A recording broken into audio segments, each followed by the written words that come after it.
In today's video, we'll show you a step-by-step guide on how to save TikTok videos to your favorites list. Saving videos to your favorites list allows you to easily access and watch them later, ensuring you never miss out on your favorite content. And before we start with the video, if you are new here, make sure to subscribe to the channel for more videos like this in the future. So I'll open my TikTok application, and now I'll find a video which I like and want to save to my favorites. All I have to do is to tap on this little save or bookmark icon. And after this one I'll save one more video to my favorites. And when you want to find your favorite videos list, you want to go to your TikTok profile by clicking here, and then tap on this bookmark icon.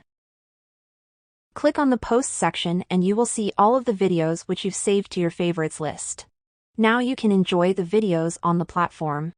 If this video was helpful, then leave a comment down below and I'll see you in the next video.